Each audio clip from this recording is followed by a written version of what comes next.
জুলাইয়ের বিপ্লব কিংবা গণ অভ্যুত্থান কিভাবে সংগঠিত হয়েছে, এই জুলাই বিপ্লবে কারা কারা নেতৃত্ব দিয়েছে, কার নেতৃত্বে শেখ হাসিনা 5ই আগস্ট বাংলাদেশ থেকে পালিয়েছে, এ নিয়ে এখন চুলচেরা বিশ্লেষণ চলছে। কেউ কেউ বলছেন বাংলাদেশের জামাত এবং শিবিরের কাজ এটা এবং তারাই এটা শেখ হাসিনাকে পালায়নের জন্য বাধ্য করেছেন। এক দফা আন্দোলনটা তাদেরই একটি রূপরেখার অংশ। জনগণ যারা এখানে মিছিল মিটিং করেছেন, সিংহভাগ তাদের লোকজন সর্বাগ্রে ছিল, এ মন্তব্য করছেন খোদ আওয়ামী লীগ সহ শেখ হাসিনা সহ বাংলাদেশের অনেক মানুষ। পাশাপাশি এটাও মানুষ বলছেন যে বাংলাদেশের সর্ববৃহৎ দল বাংলাদেশ জাতীয়তাবাদী দলের সমর্থন ছাড়া, সহযোগিতা ছাড়া, প্ল্যান ছাড়া এই আন্দোলন সফল হতো না। অনেকে বলছেন ছাত্র জনতাই শুধুমাত্র তাদের এই আন্দোলনের গোপন সকল ধরনের পরিকল্পনার অংশকারী এবং তারাই এটাকে বাস্তবায়ন করেছেন, জনগণ তাদের পিছনে সাহায্য করেছেন। জুলাই বিপ্লবের আমি একজন যোদ্ধা, আমি একজন সহযোগী, আমি অনলাইনে জুলাই যোদ্ধা হিসেবে নিজেকে সগৌরবে মেনে নিয়েছি, কার্যক্রম পরিচালনা করেছি। আপনারা জানেন দীর্ঘ 6 বছর পর্যন্ত আমি বাংলাদেশে আসতে পারিনি। আজকের আমি কিছু সত্য কথা বলে যাব, যেই কথাগুলো আমি বিদেশে বসে জানতাম এবং কার মাধ্যমে জানতাম, কিভাবে জানতাম, তার কিছু নজির আপনাদেরকে জানানোর চেষ্টা করব। আসলেই কি জামাত শিবির কিংবা এই সংগঠন ছাড়া আর কার কি অবদান আছে, আমি যতটুকু জানি সেটা বলার চেষ্টা করব। শেখ হাসিনা আমাকে বাংলাদেশের দীর্ঘ 6 বছর আসতে দেয়নি। না দেওয়ার কারণে আমি কয়েকটা দেশে পালিয়ে থাকতে হয়েছে, বিভিন্ন জায়গায় আমাকে আশ্রয় নিতে হয়েছে, তার মধ্যে তুরস্ক একটি অন্যতম রাষ্ট্র। জুলাই যখন বিপ্লবটি সাধিত হয় তখন আমি মালয়েশিয়া থেকে তুরস্কে এসে অবস্থান করছি। পরিবার আমার তখন মালয়েশিয়াতে অবস্থান করছে। সর্বশেষ মালয়েশিয়ার সরকারের সেখানেও ইমিগ্রেশনে আমার বিরুদ্ধে শেখ হাসিনার নালিশ করার কারণে আমাকে বেশ খানিকটা বের হওয়ার সময় অনেক বিড়ম্বনার সৃষ্টি হয়েছে। একবার ফ্লাইট ক্যান্সেল হয়েছে, পরবর্তীতে আবার নতুন করে টিকিট কেটে সেখানে ইমিগ্রেশনে অনেক সময় পার করে বের হতে পেরেছিলাম আলহামদুলিল্লাহ। কিন্তু ওই যেদিন বের হয়েছিলাম ওই দিন কখনো ভাবতে পারিনি যে এই বের হওয়ার মধ্য দিয়েই শেখ হাসিনার পতন নিশ্চিত করে তারপরে বাংলাদেশে আমি ফেরত আসতে পারবো। আমি মনে করেছি তুরস্কে যাচ্ছি, হয়তো তুরস্ক থেকে আরও কোথাও না কোথাও আমাকে যেতে হবে। তুর্কি আমি যখন যাই এবং তুরস্কে অবস্থান করি, তার কিছুদিন পরেই বাংলাদেশ জামাত ইসলামের আমির ডাক্তার শফিকুর রহমান সাহেব তুরস্কে আগমন করেন। আপনারা জানতে পারেন যে আপনি তো ভিন্ন দল করেন, তাহলে ডাক্তার শফিকুর রহমান সাহেবের সাথে আপনার সম্পর্কের সূত্র কী, কীভাবে তিনি আপনাকে স্নেহ করেন, সেটা একটু আমি বলে রাখলেই তার পরবর্তীতে এই ব্যাখ্যাগুলো দিলে আপনাদের কাছে বিশ্বাসযোগ্য এবং ভালো মনে হবে। ডাক্তার শফিকুর রহমান সাহেব যেদিন থেকে আমাকে চিনেছেন, সম্ভবত 2018 সালের পরে 19 সালের দিকে করোনাকালীন সময়ে, সেই সময় থেকে আমি একজন দেশপ্রেমিক হিসাবে কাজ করছি, দেশের জন্য লড়াই করছি, মজলুম মানুষের পক্ষে কথা বলছি। বিএনপি, জামাত, হেফাজত, চরমনাই, ডানপন্থী সকল মানুষদের যার যখন জুলুম হয়েছে সবার পক্ষে আমি দাঁড়িয়েছি। এটাকে উনি অ্যাপ্রিসিয়েট করতেন। উনি সবসময় ফোনে অন্তত নাম্বার যেভাবেই হোক তার কাছে আমার নাম্বার যায়, আমার কাছে তার নাম্বার আসে, তিনি আমার খোঁজ খবর রাখতেন। এর অংশ হিসেবে উনি জেলে যাওয়ার আগে, জেলে যাওয়ার পরে, বের হওয়ার পরে, এমনকি জেলে থাকতেও উনি খোঁজ রাখতেন।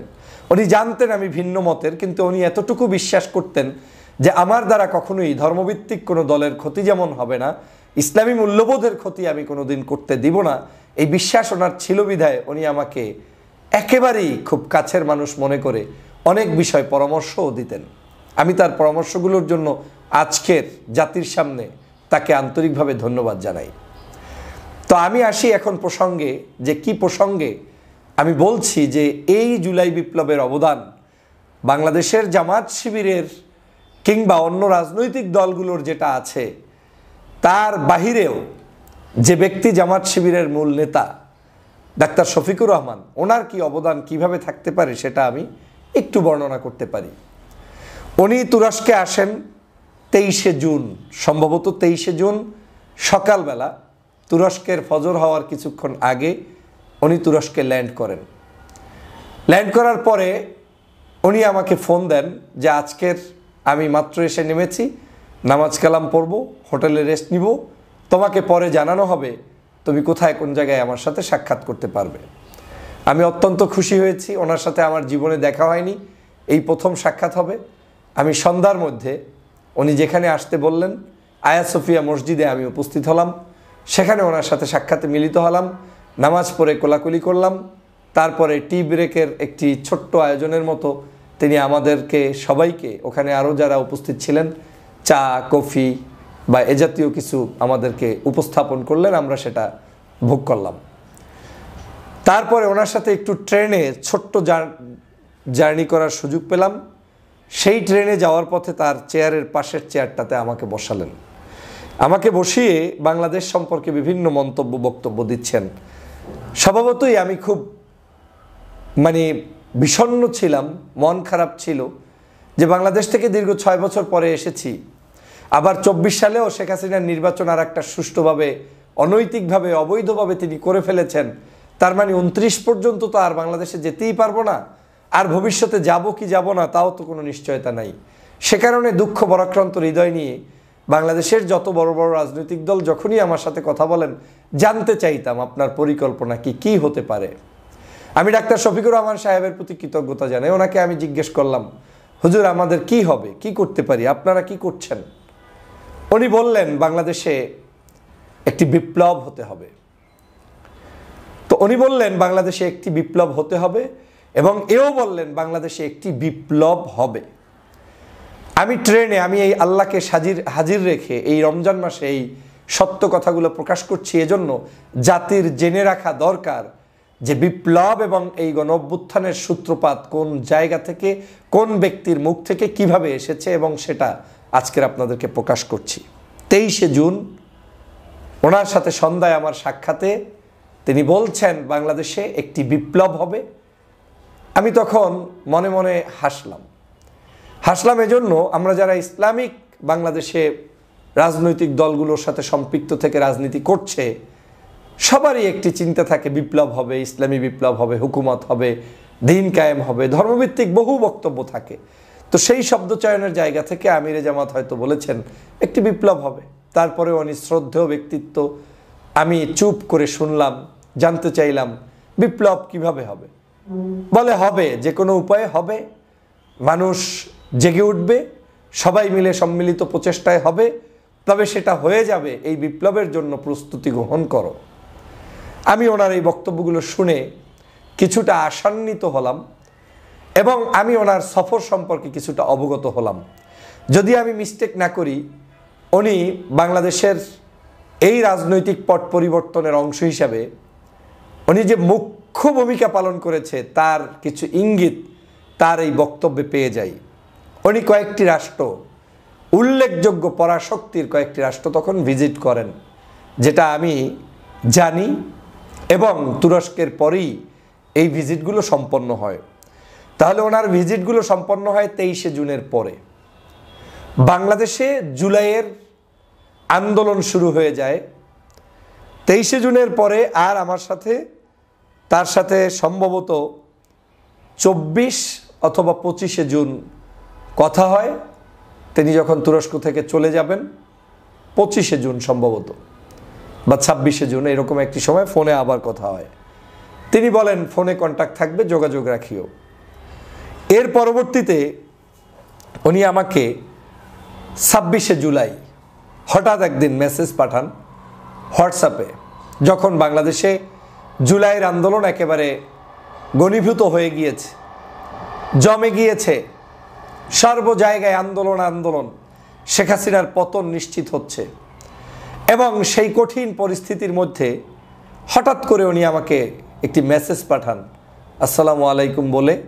ইংলিশে মেসেজটার সার মর্ম হচ্ছে, তুমি এই বিশেষ অ্যাপসটি ডাউনলোড করো, তোমার সাথে হয়তো আমার যোগাযোগ রক্ষা করতে হলে এই জায়গায় কথা বলতে হবে। আমার হঠাৎ করে মাথা একটু হলেও চিন্তায় পড়ে গেলাম যে লোকটার সাথে আমার যখন হোয়াটসঅ্যাপে কথা হবে, সেই লোকটা আমাকে বিশেষ কিছুর মাধ্যমে যোগাযোগ করতে চায়, আন্দোলন চলমান, তাহলে এর মধ্যে কিন্তু আছে। আমি জানার চেষ্টা করলাম, বোঝার চেষ্টা করলাম। বিভিন্নভাবে আমি জানতে পারলাম বাংলাদেশের যে আন্দোলন চলমান রয়েছে এই আন্দোলনে জামাত শিবির তাদের জীবনের সর্বোচ্চ মূল্য নিয়ে ঝাঁপিয়ে পড়ার জন্য কেন্দ্র নির্দেশিত বিশেষ পদ্ধতিতে তারা অবলম্বন করেছে। এবং আমি এও জানতে পারলাম ঢাকা শহরে তারা সর্বোচ্চ এই প্রায় 15-20 দিন পর্যন্ত বিভিন্ন জায়গা থেকে প্রান্ত থেকে চিরা মুড়ি ডাল যে যেভাবে পেরেছে, যার যেখানে অবস্থান করার সুযোগ এসেছে, তারা তাদের সেই লক্ষ লক্ষ নেতাকর্মী নিয়ে উপস্থিত হয়েছে। আমার কাছে থাকা তথ্য অনুযায়ী আমি তখন জানতে পেরেছি 25 থেকে 30 লক্ষ এডিশনাল পিপল যারা কাউন্টেড ছাড়া জামাত শিবিরেরই নিজেদের ডেডিকেটেড পিপলদেরকে ঢাকা শহরে নিয়ে আসতে সক্ষম হয়েছে। কম বেশি হতে পারে, মিডিয়ায় এক ধরনের তথ্য আসতে পারে, এমনকি অনেকে 50 লক্ষও বলেছেন, যদিও আমি সেটাকে খুব একটা গুরুত্বের সাথে দেখি না। আমি 25-30 লক্ষ জামাত শিবির আসতে পারে এ ধারণাটা আমার আছে। তো যখন শফিক সাহেবের ওই মেসেজ পেলাম 26শে জুলাই, তখন আমি আমার কাছে অবস্থানরত দুজন ভাই ছিলেন তুরস্কে। আমি এগুলো কেন বলছি, আপনারা ভবিষ্যতে তাদের ইন্টারভিউ নিতে পারবেন, সাক্ষী নিতে পারবেন। একটা ছেলে হচ্ছে তুরস্কে পড়াশোনা করে, নাম তানভীর, ফেনীতে বাড়ি। আর একজন ভদ্রলোক যে আমাকে আশ্রয় দিয়ে সাহায্য করেছে, সহযোগিতা করেছে, তার নাম শহীদ রাহাত, একজন ব্যবসায়ী বিশিষ্ট ব্যক্তি। এই তানভীর এবং শহীদ রাহাত, এই দুই ব্যক্তির কাছে আমি কিছু কিছু বিষয় শেয়ার করতাম যে আজকের এই ঘটনা ঘটতে পারে, আমার কাছে মনে হচ্ছে আমিরে জামাতের এই বক্তব্য কোনো একটা সিগন্যাল বহন করছে। তো তারাও হতভম্ব হতেন, বলতেন না ভাইয়া এগুলা হতেও পারে, নাও হতে পারে। তখন আমি বলতাম যে ডাক্তার শফিকুর রহমান সাহেব আমাকে যখন যে বক্তব্য দিয়েছে কখনোই কোনো কিছু ফলস উদ্বুদ্ধকরণ কিংবা ইনফরমেশন তিনি দেয়নি। তিনি কথা কম বলেন, কিন্তু যেটা বলেন সেটা আদতেই অনেক কথা বলেন। এর বাইরে অনেক কথা, জেল জুলুম অত্যাচার, কি অবস্থা, কেমন দেশ কেমন যাচ্ছে, সেগুলো নিয়ে ভিডিও করলে আপনাদের 3 ঘন্টায়ও শেষ হবে না। শফিক সাহেবের সাথে আমার কি কি কথা, এগুলো বলার সুযোগ নেই, আর এটা আমি বলতেও চাই না। আমি শুধু এই কথাটাই বলতে চাই যে এই বিপ্লবের তিনি একজন সাথী কিভাবে হলেন, তার যে গোপন একটি পরিকল্পনায় এগুলো হতে পারে, সেই জায়গাটা জাতির ইতিহাসে যাতে লিপিবদ্ধ থাকে, সেজন্য আজকের ডেট সহ ম্যান সহ আমি আপনাদেরকে বলছি। ওনার এই অ্যাপসের পরে আমি ওনাকে অ্যাপসে মেসেজ পাঠালাম, সাথে সাথে উনি হয়তো 1-2 ঘন্টা পরে বা 6 ঘন্টা পরে রিপ্লাই আসলো, please pray for our victory, আমাদের স্বাধীনতার জন্য, নতুন স্বাধীনতার জন্য তুমি আমাদের জন্য দোয়া করো। এবং আমার বুঝতে আর বাকি নেই যে বাংলাদেশের এই জায়গাটায় তিনি কি অবদান রাখছেন।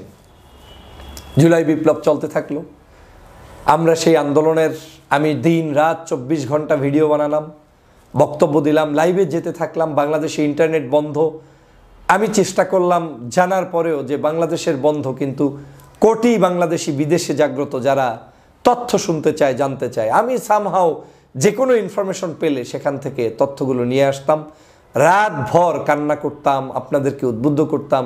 সেগুলো আপনারাই এখন কমেন্টস বক্সে সাক্ষী হিসেবে লিখে যেতে পারবেন আমি কি করেছি কি করি নাই। আমি মনে করেছিলাম এই আন্দোলনটা যে কোনো মূল্যে, কার নামে হচ্ছে, কার ব্যানারে হচ্ছে, জামাত করছে না শিবির করছে না বিএনপি করছে না আর কেউ করছে, আমার এগুলো দেখার সুযোগ নেই, আমার দরকার হাসিনার পতন। এই চেতনা নিয়ে আমি আপনাদের সাথে নির্দলীয় বক্তব্য দিতাম, সবাইকে উৎসাহ যোগাতাম যে বিপদ মুক্ত হলে বিএনপির জন্যও কল্যাণ, জামাতের জন্যও কল্যাণ, আমাদের দেশবাসীর জন্যও কল্যাণ। আর বিপদ থেকে গেলে ক্রেডিট নিয়ে লাফালাফি করলে কল্যাণ তো নয়, সবারই অকল্যাণ। অতএব জামাত যদি এই কার্যক্রম করে বিজয় অর্জন করে দিতে পারে আমার, তাহলে আমার কোনো আপত্তি নেই। আমি সেই সেন্সে এই কথাগুলো সবসময় আপনাদেরকে বলতাম। আমি এই আন্দোলন চলাকালীন সময়ে সরাসরি আমার সাথে তারেক রহমান সাহেবের বক্তব্য বা ফোনে কথা হয়নি, কিন্তু আমি তার আশেপাশে থাকা কিছু মানুষদের সাথেও কথা বলার চেষ্টা করতাম এবং ইউনিটি রক্ষার জন্য আমি অবদান রাখতাম, আমি তাদেরকে উদ্বুদ্ধ করতাম এবং তারাও আমার তৎকালীন সময়ের বক্তব্যগুলোকে অ্যাপ্রিসিয়েট করতো, কারণ তারাও বিপদে আছে। তারা এখানে জামাত করুক শিবির করুক এটা নিয়ে তাদের কোনো বৈষম্য ছিল না, যেটা এখন এই 5 তারিখের পরে আমরা দেখতে পাচ্ছি বিএনপি জামাত একে অপরের পিছনে কথা বলা শুরু হয়েছে। এবং তাতে কিঞ্চিত আমি বিড়ম্বনায় পড়েছি, কারণ আমি মজলুমের পক্ষে সবার জন্য ছিলাম, কিন্তু যখন 5 তারিখের পরে এখানে আবার নতুন করে কেমন কেমন কথাবার্তা শুরু হয়েছে, তখন আমাকে মজলুমের পক্ষে থাকতে গিয়ে অনেক ট্যাগিংয়ের শিকার হতে হচ্ছে। যাই হোক, সে ভিন্ন আলোচনা। আমি কি করেছি কি করি নাই, দেশের জন্য কি করেছি, বিএনপির জন্য কি করেছি, জামাত শিবির বা হেফাজত চরমনায়ের জন্য কি করেছি, একমাত্র আল্লাহর সন্তুষ্টি এবং আল্লাহ তাআলা সেটা ভালো করে জানেন। তো ডাক্তার শফিকুর রহমান সাহেবের এই আন্দোলন সংগ্রাম, জামাত শিবিরের ভিতরে ভিতরে কার্যক্রম এই চলমান রয়েছে। হঠাৎ আমি একদিন আবার এই ইন্টারনেট বন্ধ, যে কোনো মূল্যে বাংলাদেশের কার্যক্রম চলছে, আমার দৃঢ় বিশ্বাস ছিল যে শফিক সাহেব আমার খোঁজ রাখছেন, যে কোনো বিপদে আপদে তিনি অবশ্যই কোনো না কোনো সিগন্যাল আমাকে দিবেন, আমি অপেক্ষায় থাকতাম, কিন্তু আমার কার্যক্রম আমি চলমান রাখতাম। অন্যদিকে বিএনপি জামাত তাদের সকলের পেজগুলোকে অবজার্ভ করার চেষ্টা করতাম। শফিক সাহেবের মেসেজ এবং জামাতের পেজের বক্তব্যগুলো, সমন্বয়কদের বক্তব্যগুলো সিমিলার হচ্ছে কিনা, বিএনপির বক্তব্যগুলো সেম আসতেছে কিনা, এটাকে আমি নিজে একটা পিকচার নিজের সামনে দাঁড় করাতাম। আমি ম্যাক্সিমাম ক্ষেত্রে আমিরের কথোপকথনের স্টাইল, জামাতের কিছু বড় ভাইদের বক্তব্য, ফেসবুকে পোস্ট, মানুষের অবস্থান, বিভিন্ন জায়গায় অবস্থান এবং সমন্বয়কদের সিমিলার পেতাম। তখন আমার কাছে মনে হতো যে এটা একটা বিশেষ পদ্ধতিতে সাজানো কার্যক্রম চলছে। এমনও হতে পারে যারা আন্দোলনের মূল জায়গায় এসে নেতৃত্বের একে আছে, হয়তো তিনি অনেক কিছু বুঝবেন না, কিন্তু ব্যাকআপটা জামাত শিবির দিচ্ছে, এটা আমার ধারণা তৈরি হয়ে গিয়েছিল এবং এখনও এই ধারণাটা আমি পোষণ করি, কোনো সন্দেহ নেই। কারণ মিথ্যা ইতিহাস বলে তো লাভ নেই, যেটা সত্য সেটা জাতিকে জানাতে হবে, অসত্যকে জাতির কাছে প্রতিষ্ঠিত করে লাভটা কি। আমি চরমনায়ের পীর সাহেব হুজুরের আপনার মিছিলগুলো দেখতাম, তার আন্দোলনে নামার ইতিহাস দেখতাম, আমি কৃতজ্ঞতা জানাই তার প্রতি এবং তাদের সেই, কিন্তু কমিউনিকেশন করার সুযোগ হয়নি। তাদের অ্যাক্টিভিটিসগুলো আমাকে ভালো লেগেছে এবং ভালো বেসেছি। 6 তারিখে বাংলাদেশের 5 তারিখ তুরস্কে গভীর রাত, মানে আপনি এটা 6 তারিখ বলতে পারেন, 12টার পরে যেহেতু কল দিয়েছে, মানে 5 তারিখ রাতেই আর কি, আমাকে হঠাৎ করে ডাক্তার শফিকুর রহমান সাহেবের একটা ফোন পেলাম এবং নিজেকে ভীষণ আনন্দিত মনে করলাম। আমি ভাবতেও পারি নাই তিনি আমাকে ফোন দিয়ে আমার প্রতি কৃতজ্ঞতা জানাবেন। আমি সত্যি আজকের জাতির কাছে এটা বলতে বাধ্য হচ্ছি যে কেন তিনি আমাকে এই ফোনটা দিয়ে যে স্বীকৃতিটা দিলেন, এটা আল্লাহর দরবারে দোয়া করা ছাড়া এর আর বড় কোনো প্রাপ্তি কিংবা তার জন্য দোয়া করার আর কোনো অপশন আমার হাতে নেই, তাকে দেওয়ার কিছু নেই। কেউ আমাকে খোঁজ নেননি, কিন্তু ডাক্তার শফিকুর রহমান সাহেব আমাকে ফোন দিলেন। ফোন দিয়ে বললেন, এই বিজয় তোমার, তুমি দীর্ঘ 16 বছর পর্যন্ত জুলুমের জালিমের বিরুদ্ধে কথা বলেছ, আজকের 5 তারিখ হাসিনা পালিয়ে গিয়েছে এবং এই বিজয়ের তুমিও একজন যোদ্ধা, তুমি আমাদেরকে সমর্থন করেছো, সাপোর্ট করেছো এবং আরও বেশ কিছু শব্দচয়ন যেগুলো এত পজিটিভ, বাংলাদেশের সম্মুখ যুদ্ধে যারা অংশগ্রহণ করেছে তুমি তার টপ 5, 10 এরকম বলছেন, শব্দচয়নগুলো কম বেশি এভাবে বলে তুমি অনেক বড় অবদান রেখেছো, অনলাইনে তুমি অনেক কথা বলেছো, তোমার প্রতি কৃতজ্ঞতা, আজকের স্বাধীনতা অর্জিত হয়েছে, তিনি সেজন্য কৃতজ্ঞতা জানিয়েছেন। পাশাপাশি এও বলেছেন তিনি রাষ্ট্রপতির ভবনে তারা যে গিয়েছেন, তারপরে খালেদা জিয়ার মুক্তির জন্য তিনি যে দাবি তুলেছেন, এবং শফিক সাহেব জানেন যে এই কথা শুনলে আমি খুশি হব, কারণ তিনি যেটা দেখেছেন করেছেন খালেদা জিয়ার জন্য সেটা তো আমাকে তিনি বলবেন, এটাই স্বাভাবিক। দেশনেত্রী খালেদা জিয়ার মুক্তির জন্য উনি সেখানে সর্বাগ্রে ভূমিকা পালন করেছেন, বলেছেন যে তাকে মুক্তি দিতে হবে। প্রেসিডেন্ট তখন নাকি প্রশ্ন তুলেছিলেন, মানে আমার শব্দচয়নে ভুল হতে পারে, যে কিভাবে কোন প্রক্রিয়ায়, তখন নাকি তিনি এইভাবেই বলেছিলেন যে প্রক্রিয়ায় আমরা এখন কথা বলছি কিংবা দেশ শাসন করার জন্য বসেছি, সেম প্রক্রিয়ায় তাকে মুক্তি দিয়েই দিতে হবে। এবং একদিনের মধ্যেই আপনারা দেখেছেন খালেদা জিয়ার মুক্তির বিষয়টি জাতির কাছে চলে এসেছে। আমি সেজন্য ডাক্তার শফিকুর রহমান সাহেবের প্রতি কৃতজ্ঞতা জানাই। ওনার ওই 5 তারিখ রাতের কৃতজ্ঞ মেসেজের মধ্যে আমি একটু ইনকোয়ারি করার চেষ্টা করি, আমি জানার চেষ্টা করি, হুজুর আপনার এই আজকের আন্দোলন সংগ্রাম তো করলেন, অনেক কষ্ট করলেন, কিভাবে কি হলো না হলো।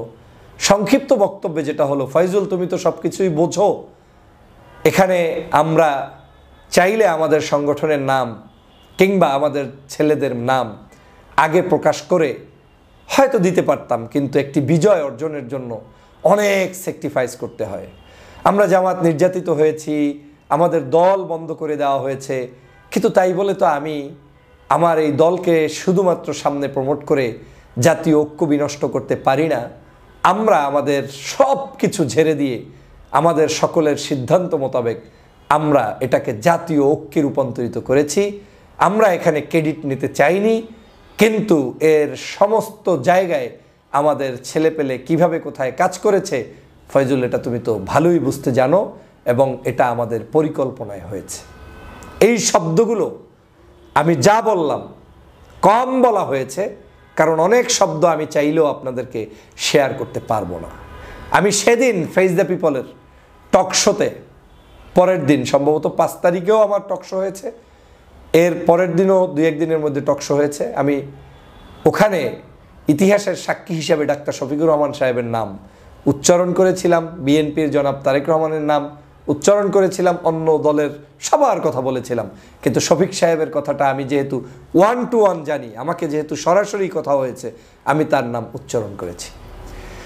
আমি আজকের এই কথাগুলো এজন্য বললাম, এই আন্দোলন, এই সংগ্রাম আমরা বাংলাদেশের সবার অবদান, কিন্তু আমাদেরকে মনে রাখতে হবে অর্জন হওয়ার পরে আমরা সবাই মিলে অনেক কিছু করি।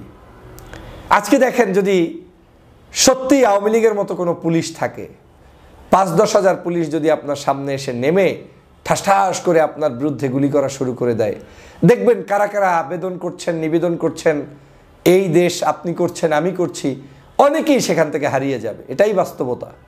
জুলুমের মধ্যে নেতৃত্ব দেওয়া খুব কঠিন, কিন্তু ওই জুলুমের মধ্যেও যে সঠিক পরিকল্পনায়, হোক সেটা গোপনে, হোক সেটা প্রকাশ্যে, হোক সেটা ভিন্ন পলিসি অবলম্বন করে, যে পদ্ধতিতেও হোক না কেন, যুদ্ধে আমার জয়যুক্ত হতে হবে। অতএব জামাত শিবির যদি গোপনে কোনো কাজ করে থাকে, প্রকাশ্যে কিছু করে থাকে, কিংবা ইন্টারনালি কোনো রাষ্ট্রের সাথে কমিউনিকেশন করে কারো সাথে তার যদি একটা চুক্তিও হয়ে থাকে, তারপরেও যদি এই জুলুমের অবসান তিনি ঘটাতে পারেন, দিস ইজ নেম কল নেতৃত্ব। এটাকেই বলে আপনার সত্যিকারই লিডারশিপ, এবং এটাই হচ্ছে পলিটিক্সের অংশ। এমন কোনো নেতৃত্বের আমার প্রয়োজন নেই যেই নেতৃত্বে আমি অবহেলিত থাকতে থাকতে শেষ হয়ে যাচ্ছি, আমার জাতি ধ্বংস হচ্ছে, দেশ ধ্বংস হচ্ছে, লাভ কি? আপনাকে উইন হতে হবে। এই উইন করার জন্য যে লোকটি অবদান রেখেছে তার নাম ডাক্তার শফিকুর রহমান। আমি আজও তাকে এই বক্তব্যের মাধ্যমে স্বীকৃতি দিয়ে গেলাম। ইতিহাসের পাতায় এটা লেখা থাকবে। আমি যখন বই লিখব, আমি যখন আমার এই ইতিহাসগুলো আপনাদেরকে বর্ণনা করব, সময় পাচ্ছি না, বিদায় হচ্ছে না, সুযোগ পেলে তখন লম্বা সময়ে গত 16 বছরের বিভিন্ন পালা পরিক্রমায় তাদের অবদান, অন্যদের অবদান, আমার অবদান, আপনাদের অবদান সবগুলোই এখানে আসবে। আমি দেশবাসীকে অনুরোধ করব, সবাই একার কিছু দাবি করার দরকার নেই। আমরা যে যেখান থেকে করেছি সেটাই ইতিহাসের পাতায় অন্তর্ভুক্ত হোক না, হতে পারে আপনার তথ্যটি আমি আদৌ জানি না।